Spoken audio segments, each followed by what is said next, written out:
Florence, 1389. A boy is baptized into a medieval world. He was not of noble birth. He was the son of a local merchant.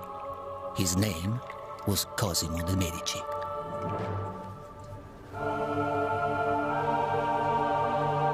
From humble beginnings, his dynasty would seek power and influence, and not stop until they secured the papacy itself. Theirs was a world where power came at a price.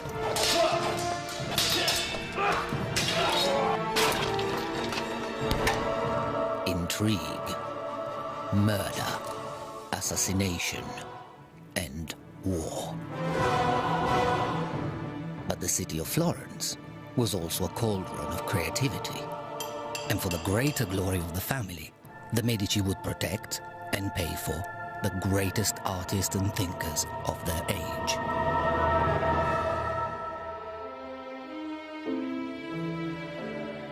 Michelangelo, Brunelleschi, Botticelli, Leonardo,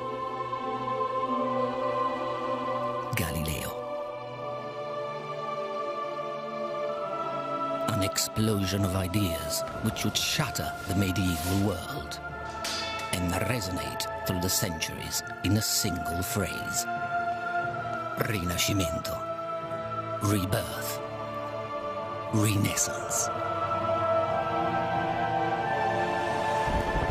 Behind it stood the Medici, godfathers of the Renaissance.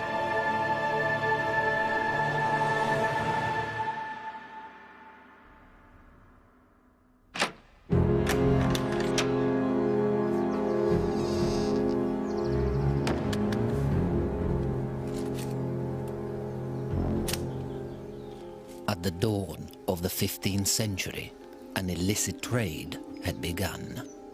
Men scoured Europe in search of treasure. Somewhere in the confines of the Holy Church lay their prize. Not the jewel-encrusted relics or sacred icons of medieval Christendom.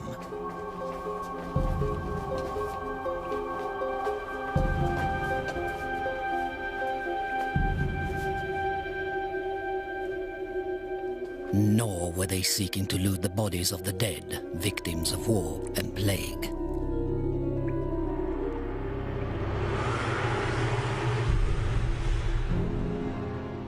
But hidden in the darkest vaults of the church lay a prize far older and more precious, and sometimes far more dangerous.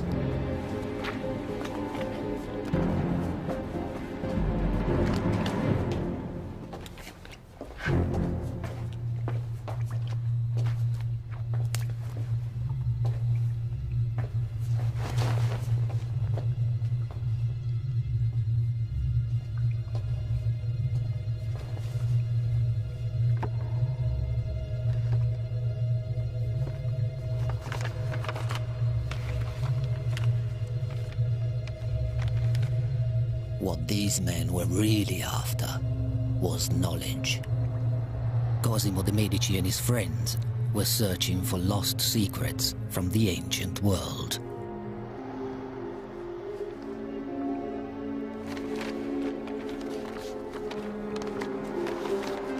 The shared feeling at the time was that the achievements of the classics in many fields, from philosophy to architecture, from rhetoric to sculpture, were unsurpassed.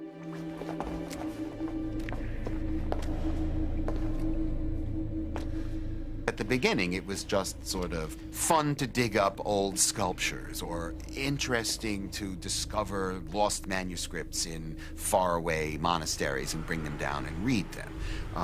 Took them a long time to realize that there was a whole other way of life being embodied there. So there's this sense of excitement about the past, but it's also dangerous.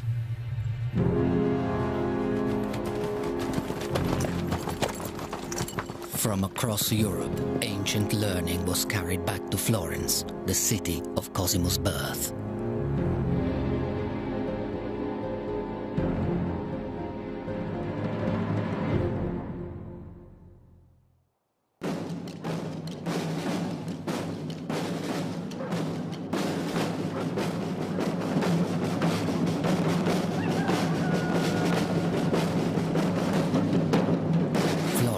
In the year 1400 was a city unlike anywhere else in Europe. This major trading center at the heart of Tuscany was a republic in which powerful families vied with each other for political control. Florence was the place to be. As we all know, every age has a place. In the late 19th century, it was Paris. In the late 20th century, maybe it was New York. At the turn of the 14th and 15th centuries, it was Florence.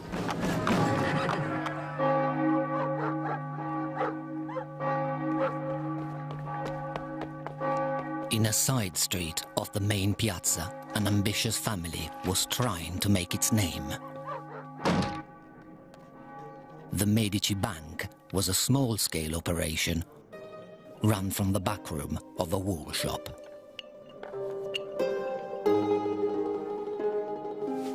The growing business was managed by Cosimo's father, Giovanni de' Medici.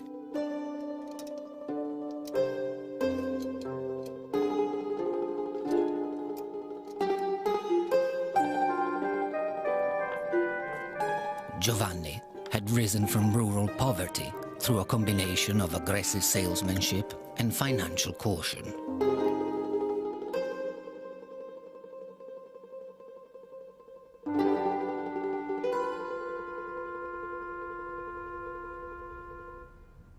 He chose his clients very carefully.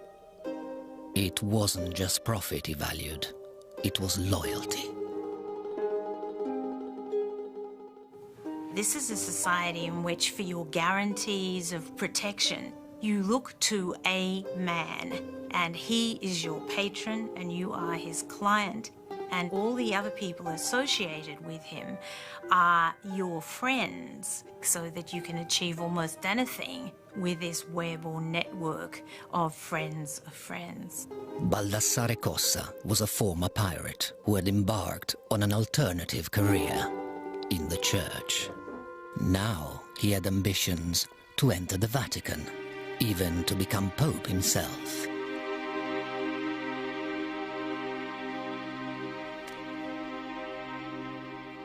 All he needed was a campaign fund. Giovanni knew that the church was in chaos. The papacy itself was up for grabs. With enough money, even Cossa stood a chance of success. Giovanni dared to back the unlikely outsider. The Medici prepared a lavish loan. It was an enormous gamble for their local business. The family supported Cossa all the way up the ladder of the church, from priest to cardinal. And then the bet with the pirate finally paid off. In 1410, Baldassare Cossa was elected Pope John the 23rd. And the first thing he did was remember his friends, the Medici. The new Pope needed a bank he could trust.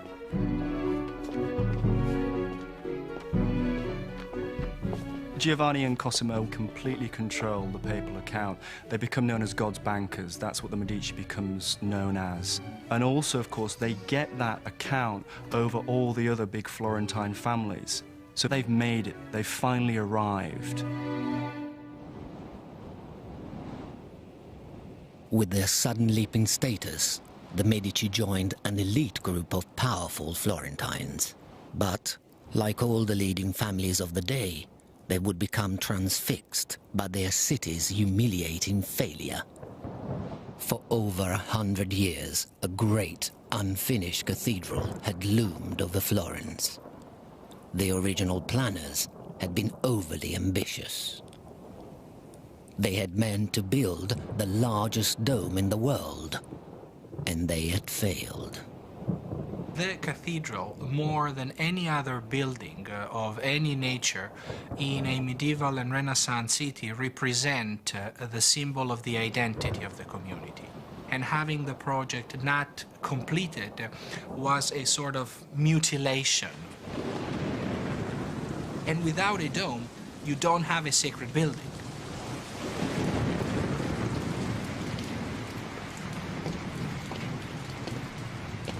All contemporary building knowledge had been exhausted.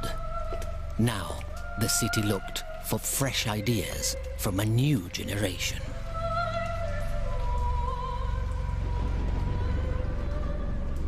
Cosimo de' Medici had grown up in the shadow of the cathedral. Now, he and his father stood on the threshold of civic power.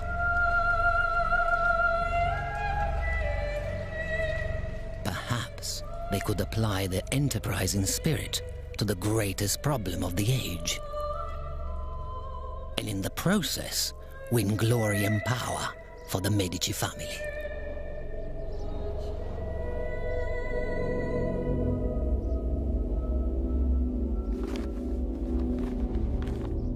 The search for a solution to the problem of the dome led men to study the achievements of the classical past. Scholars like Cosimo knew it would take an unconventional mind to decipher the tantalizing clues. Through the streets of Florence roamed just such a man, a self-taught genius obsessed by the mysteries of the ancient world. His ideas were difficult to understand. His name was Filippo Brunelleschi.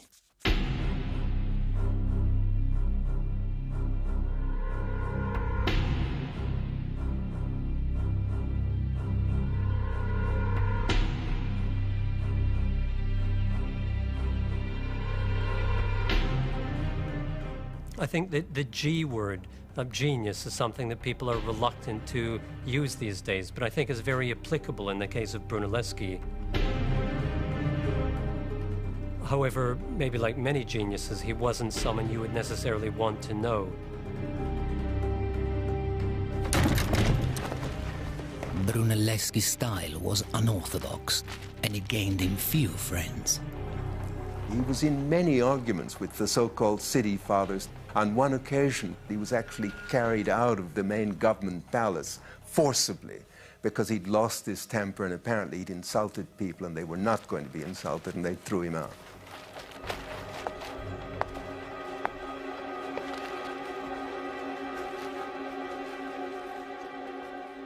But the family, who had sponsored a pirate for a pope, were not daunted by the temper of a maverick architect.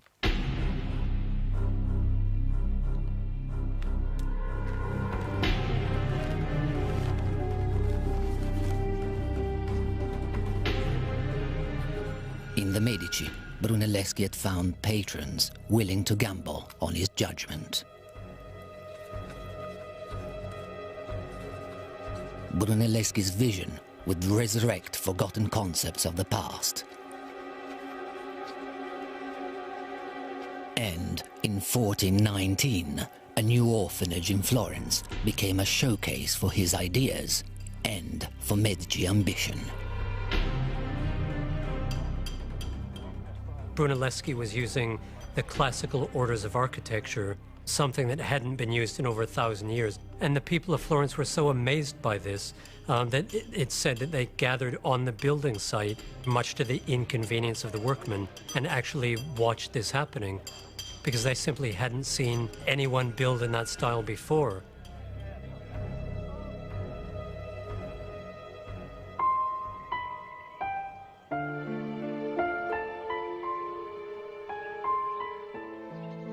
This was the first time true columns had been used for structural support since the days of ancient Rome. Out of Brunelleschi's turbulent mind had come a vision of classical simplicity. he would spark an architectural revolution across Europe.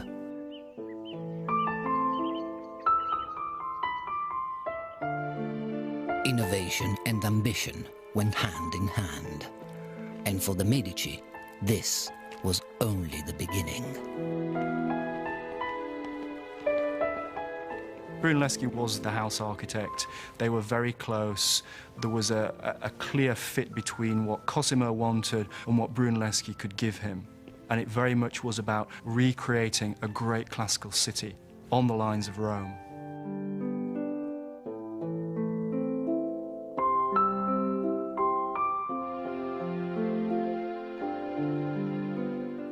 The Medici family did the sorts of things that every ruling family did. You try to get power by various public and private dealings, and then you try to promote your image to the rest of the world through art and literature and having people write about you, being a patron of things that can serve your ends.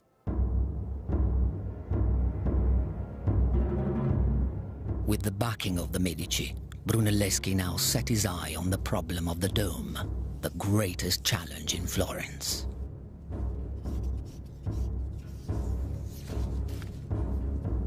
Brunelleschi set to work. Cosimo would publicly support him. The church authorities were desperate, offering a massive cash prize for a solution. Brunelleschi's model showed the largest unsupported dome in Christendom. But he was fearful his ideas would be stolen. He wrote his calculations in code and refused to explain the details of his plan. The cathedral authorities demanded some kind of demonstration before they would award the prize. So Brunelleschi challenged them to stand an egg on its end. When they failed, Brunelleschi broke the bottom of the egg, and it stood up. The men complained that his solution was so obvious. Brunelleschi protested. Of course it was, and so would be the solution to the dome if he showed them his plans. The authorities gave in to the stubborn architect. The commission for the dome was his. But what Brunelleschi would now attempt was unprecedented and fraught with danger. He would have to rewrite the rules of Western architecture, and there was no certainty of success.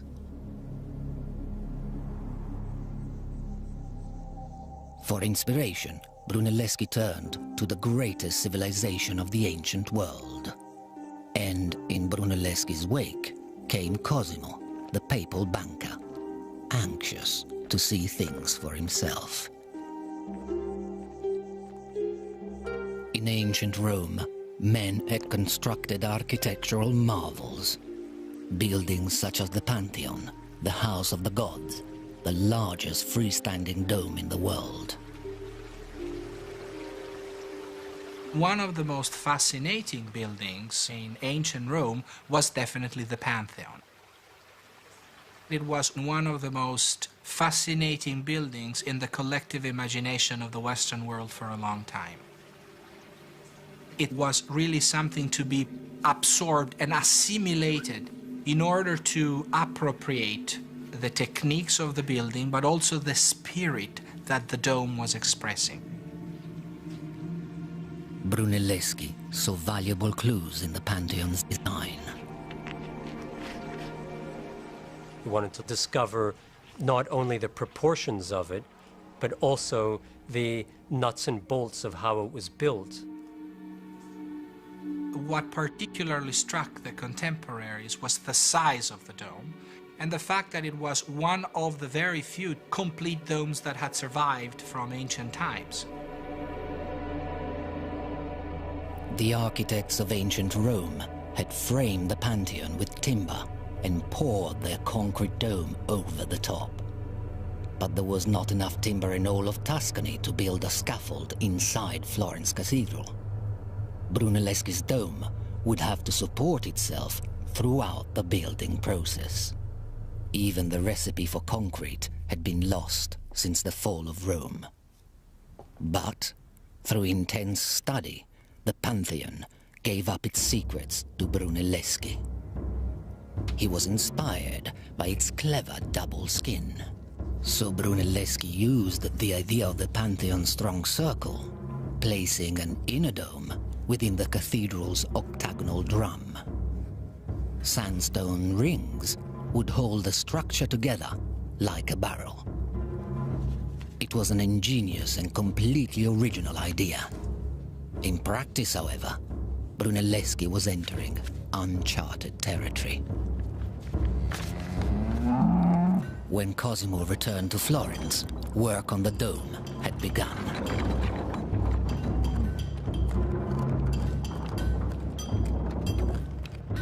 You would have the sound of the hammers, you would have the workmen in the streets, beckoned by the bells that summoned them from their beds. It was a scene of chaotic activity, sort of like New York in the 1920s or something, when the first skyscrapers are going up.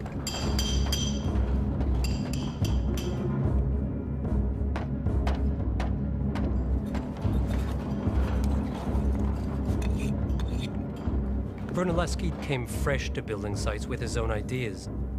The workers ate their lunches up on the dome because he didn't want them descending in the middle of the day to go and have their lunch, because then they would be exhausted by the time they got back up the 350, 400 odd steps.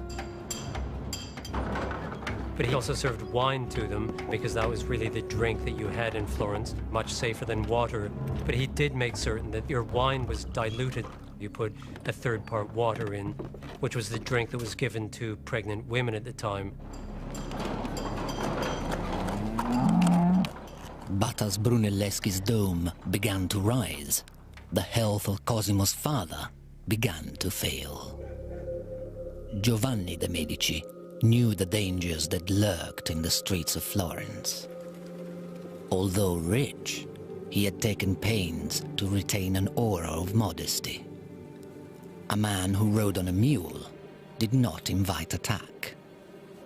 Giovanni offered his son a warning. Be wary of going to the palace of government. Wait to be summoned. Do what you are asked to do and never display any pride. Always keep out of the public eye.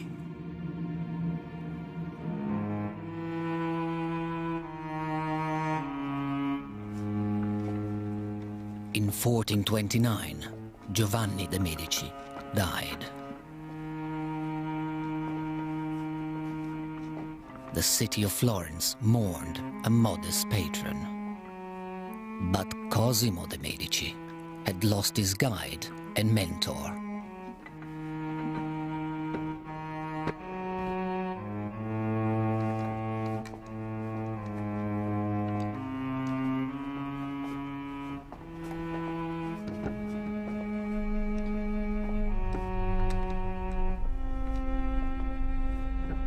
Local custom dictated that Giovanni's corpse be passed through the walls of his home. The wall was then sealed behind him.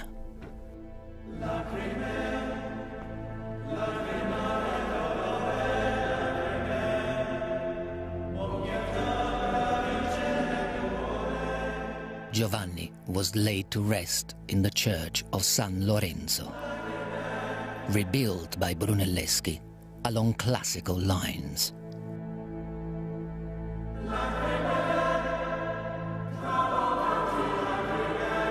It was now a magnificent temple to the Medici family.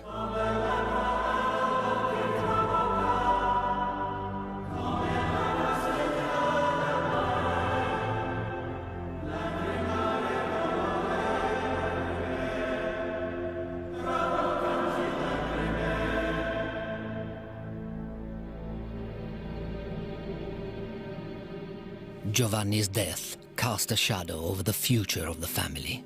Now Cosimo had to assume his father's role. But how could he build on his father's legacy and still keep out of the public eye? Cosimo's rivals, the Albizzi family, had governed Florence for generations. They were wary of any challenge to their power.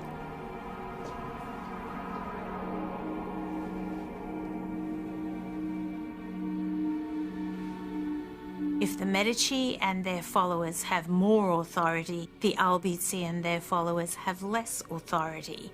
Both parties can't win. One party has to go. A battle between rival families would endanger not just the future of the Medici dynasty, it would threaten to drag Florence back into the world of the Middle Ages.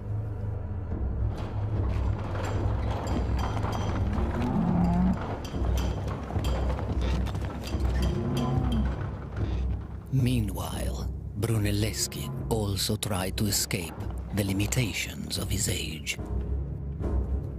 Brunelleschi was not only an architect, he was an engineer. He had to solve enormous logistical problems when he was building the dome. Foremost among the problems was how to raise sandstone beams weighing 1,700 pounds, 250 feet in the air. What he devised was unprecedented in the history of engineering.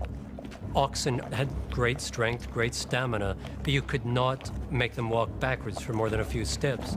So what Brunelleschi devised was a way of reversing a gear. So he could raise a load several hundred feet in the air, change gear, and then bring the hook back down so that the oxen only ever walked counterclockwise or clockwise, whichever he wanted.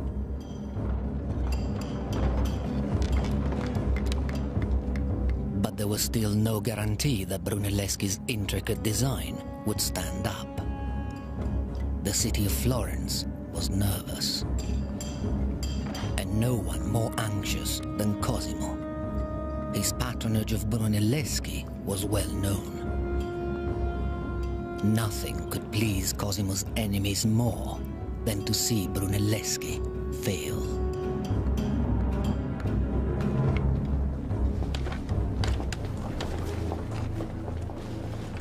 As Cosimo's wealth and power increased, so did the resentment of the ruling Albizzi family.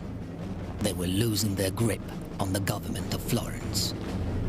Sensing the danger, Cosimo transferred vast sums of money out of the city and made sure his family was safe.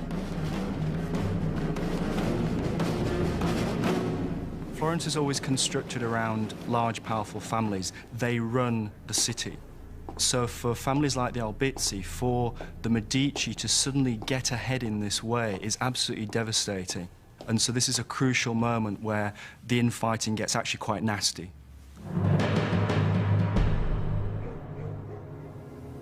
In moments of keen political struggle, and Florence was there in the 1420s and 30s, there were no holds barred.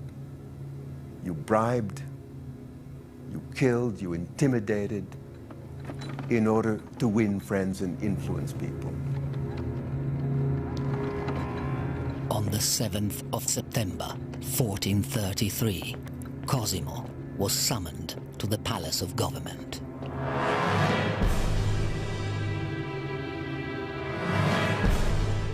The Albizzi were waiting for him. They had hatched a plot to wipe out the upstart Medici. When I arrived in the palace, I found the majority of my companions already in the midst of a discussion. After some time, I was commanded by the authority of the Signoria to go upstairs.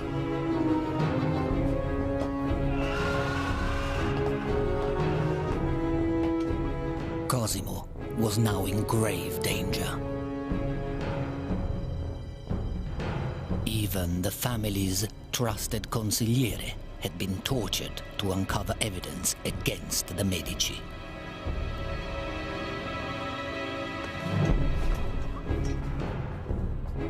Cosimo was at the mercy of his enemies.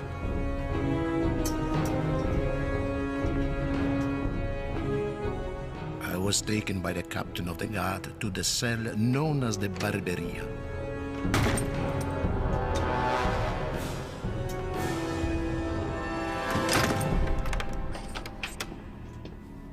He is imprisoned in the topmost room at the very top of the tower of the Palace of Government. He thought he would be flung to the ground. That was his first fear, that he would just be pushed out the window, because this happened quite a lot in this period. And his entire family was terrified that they'd never see him again.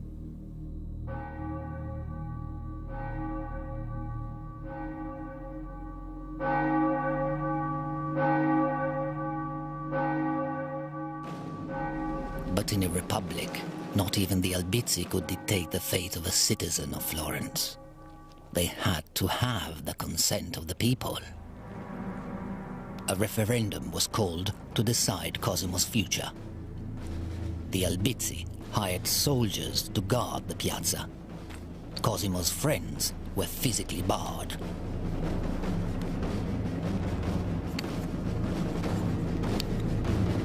Cosimo was accused of treason against the city and her people.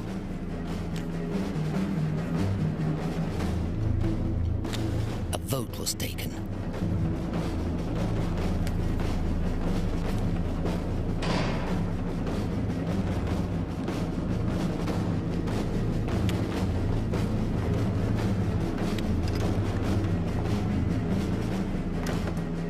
Cosimo was found guilty. Now, he faced execution.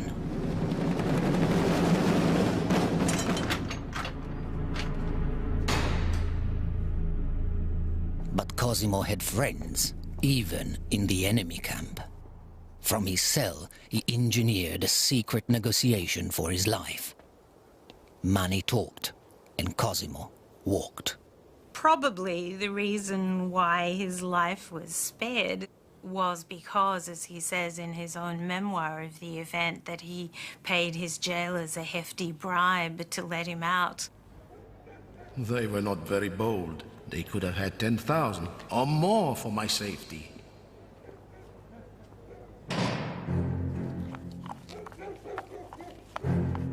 Cosimo had survived, but he and his family were now banished, and Florence was in the hands of the Albizzi. No friend of Cosimo was safe. Brunelleschi himself was thrown into jail, and work on the dome was abandoned. But life in Florence without Cosimo wouldn't be easy. The Medici Bank had funded most of the city's commercial activity. Florentine business soon ground to a halt. Cosimo's supporters begged him to return and retake the city by force, but Cosimo remembered his father's advice. Wait to be summoned. Cosimo waited. He knew that without money, the people of Florence would soon tire of the Albizzi. He was right. Within a year, the Albizzi had lost control of the city and turned on the people themselves. They attacked the Palace of Government, but were held off by the captain of the city guard, a loyal friend of the Medici.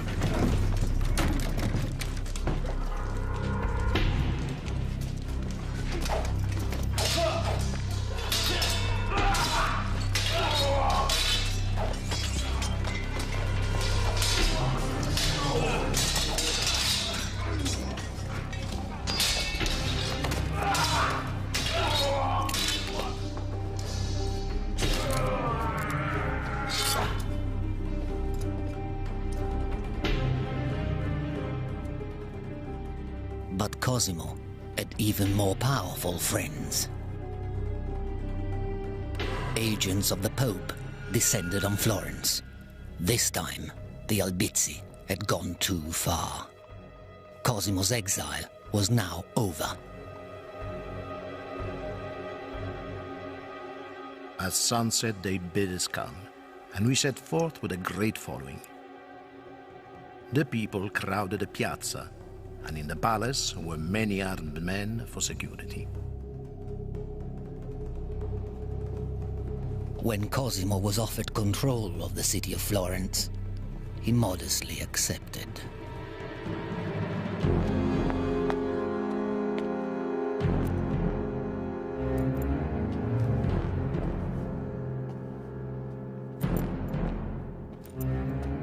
Revenge on the Albizzi was selective, but severe. Cosimo preferred plain and simple gestures. A loss of good faith was a badge of public humiliation, a public threat to all challengers. The Medici were back in business. A friend described Cosimo's new power. Political questions are settled at his house. The man he chooses holds office. It is he who decides peace and war and controls the laws. He is king in everything but name.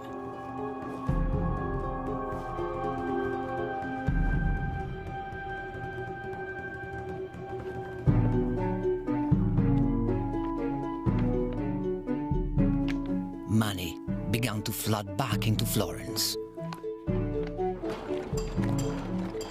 Brunelleschi led his workers back to the Dome.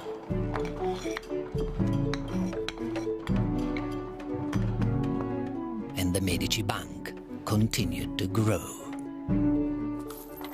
It was basically under Cosimo that the bank expands from this really powerful, solid base. But where the money was diversifying internationally in having branches from Barcelona to Bruges to Cairo. On behalf of the church, the Medici Bank collected money from every parish in Europe. No one was exempt, and Cosimo's agents threatened excommunication from the church to those who were slow to pay up. The Pope himself opened a huge credit line with the Medici, enough to buy 10 palaces. The Medici Bank was now the most profitable business in Europe. But wealth had never been enough for Cosimo. He began to commission the finest craftsmen of his age. Cosimo developed a strategy in spending money in such a way that wealth would be transformed into prestige and power.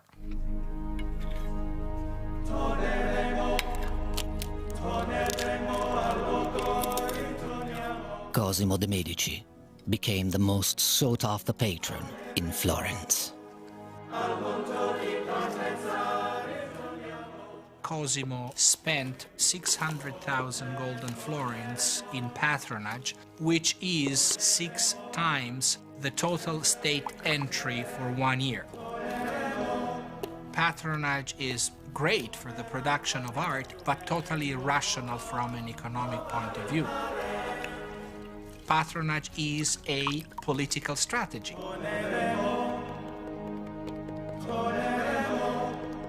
This, in my opinion, is one of the keys to understand the Renaissance. This high political competition expressed through patronage in a city with those art potentialities gave birth to an art market that has no equivalent elsewhere in Italy at the time.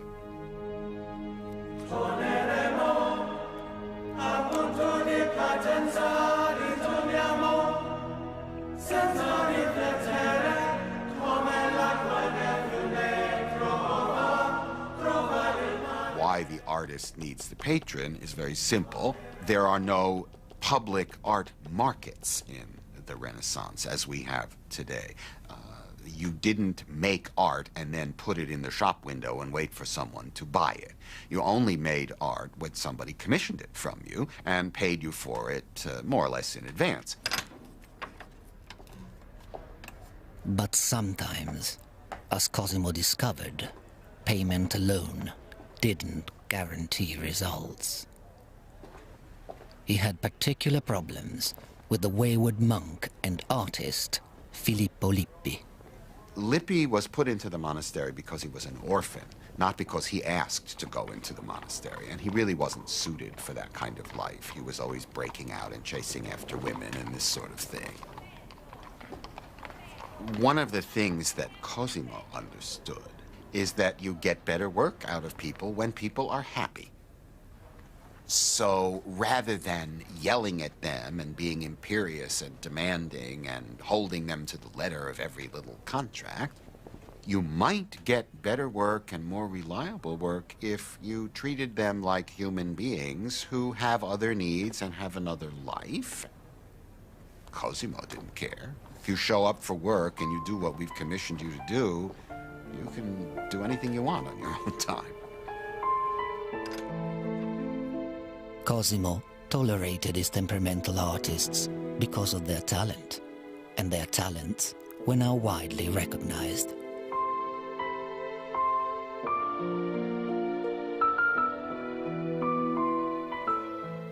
You have to be difficult as an artist in these times because you are under a lot of pressure.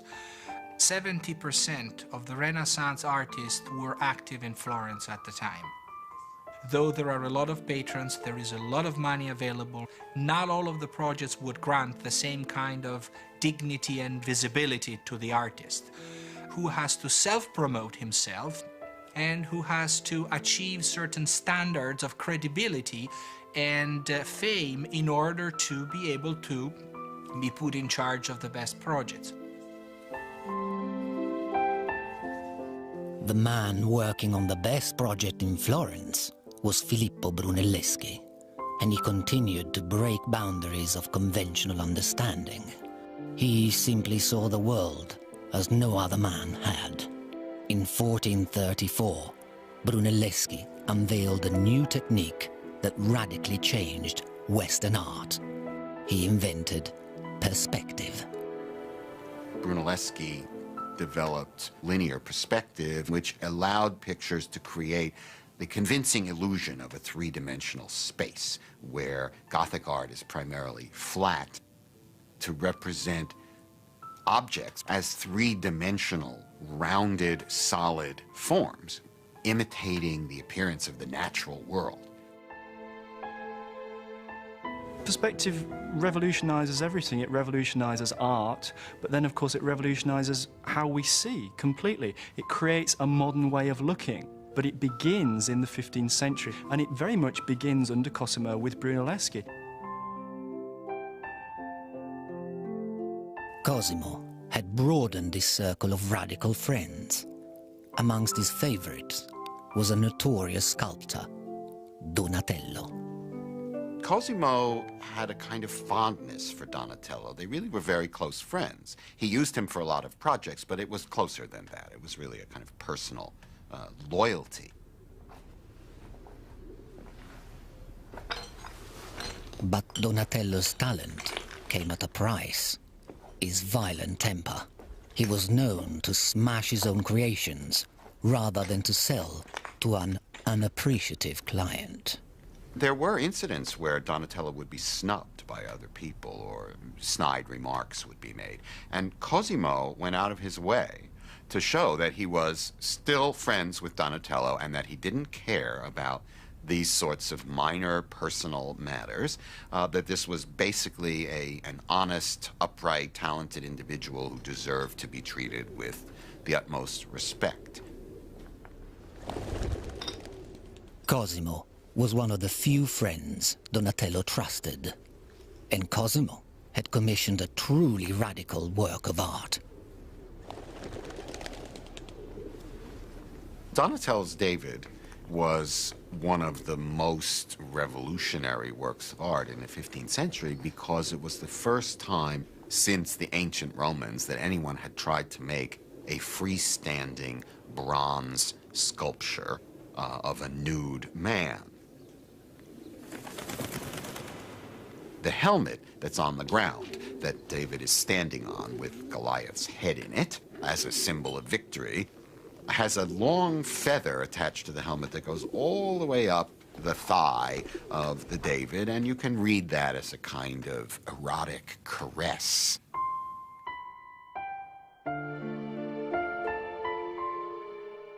Such a sensual art was frowned upon by many in Florence. Donatello's David is on the edge because Florence, more than any other city of the Renaissance, was associated to sodomy, and homosexuality. And there have been 14,000 people tried by the Florentine tribunal in the 15th century for having committed the crime of sodomy. So he was really playing with something very dangerous. But he was willing to take more risk than some of his contemporaries. Cosimo gives a space to artists and writers to develop new ideas that are outside the orthodoxy of the Catholic Church. Art is really where it's happening. Art and sculpture and architecture are pushing forward the boundaries of what it's possible to actually do. No one in Florence was taking more risks than Brunelleschi. His magnificent dome was rising even higher, but with each new brick, the angle of the dome increased. This was the critical phase of Brunelleschi's design. One of the major problems Brunelleschi faced when he was building the dome, and particularly when he got to the upper reaches of it, was how he could prevent the bricks from falling inwards.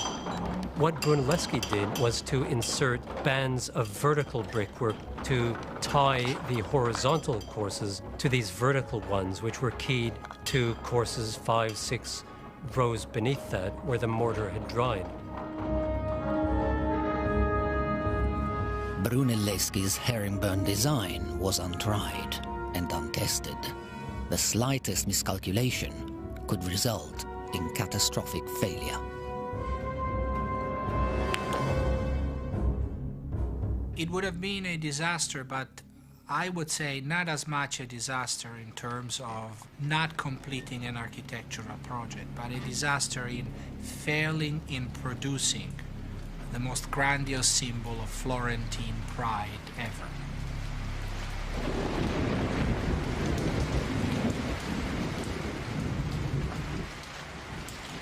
From his patrons to his workers, all looked on in disbelief. Brunelleschi had to prove that he was right. Brunelleschi was a very hands-on person. Not only did he inspect many of the bricks that were used and send consignments back if they weren't quite up to snuff, he also actually laid some of the bricks himself.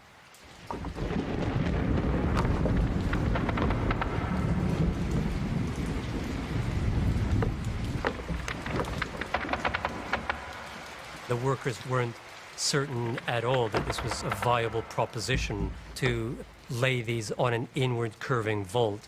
And so he himself went up and practiced what he preached.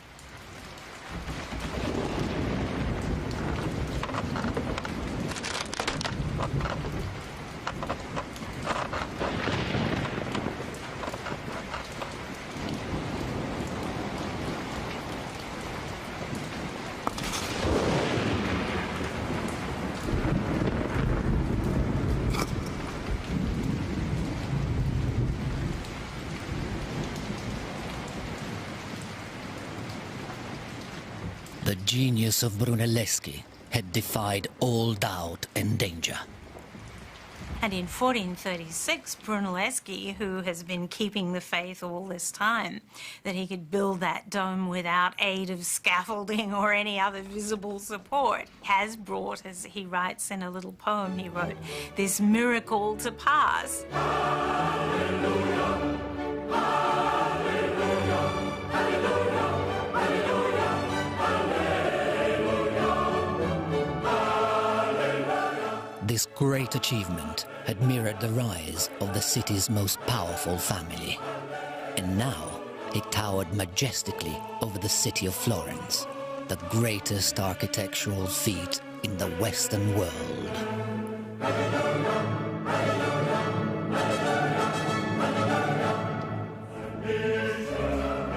Cosimo basked in the dome's reflected glory, inviting the Pope himself to conduct the consecration.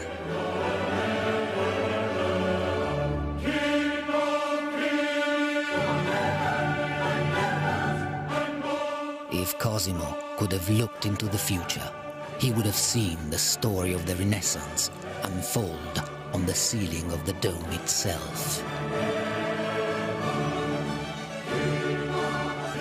Weighing 37,000 tons and using more than 4 million bricks, Brunelleschi's dome was proof that man could conquer the seemingly impossible. A friend of Cosimo's wrote of its impact. It touches the skies and casts its shadow over the whole of Tuscany.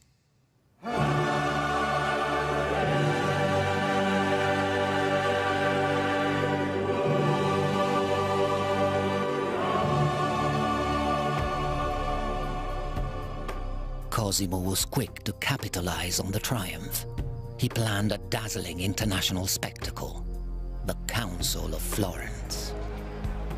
It would be a global showcase for the magnificent new dome and a celebration of Florentine art and culture, which had blossomed under Cosimo de' Medici. The council brought together the greatest mix of thinkers, artists, merchants, and churchmen that the world had ever seen. News quickly spread of the birth of a new Rome on the banks of the river Arno. In the streets and in the piazzas, the cultures of East and West were brought together, and bankrolling it all was Cosimo de' Medici. The most interesting thing he does is pay all the travel expenses of all the people from exotic places like India and Ethiopia. Messengers are sent out to call people from these far distant lands which are literally mythic to the Florentines. They're the stuff of legend. Cosimo's guests gazed in wonder at an explosion of art and culture in the shadow of Brunelleschi's dome. Cosimo was thrilled. He set up public lectures on Plato. It was just the best thing possible. And of course, it also gave him this great political cachet. It was the culmination of everything he'd ever wanted.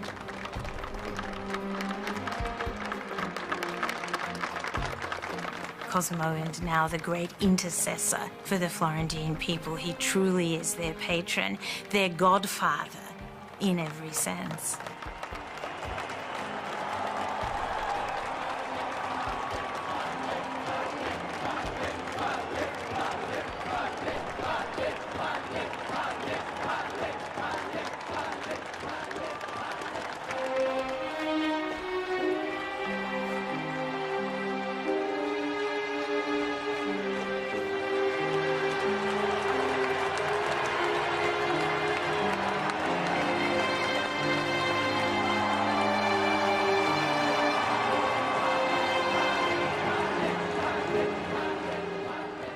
Cosimo had overseen the triumph of his city, but at heart, the godfather of Florence remained a cautious man.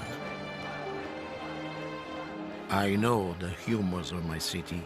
Before 50 years have passed, we shall be expelled. But my buildings will remain.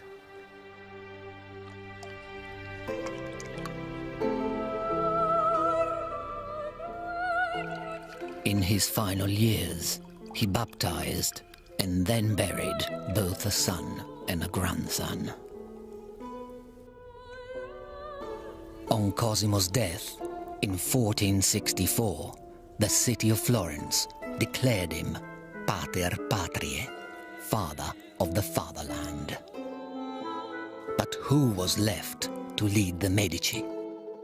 Who would fill the shoes of the godfather of the Renaissance?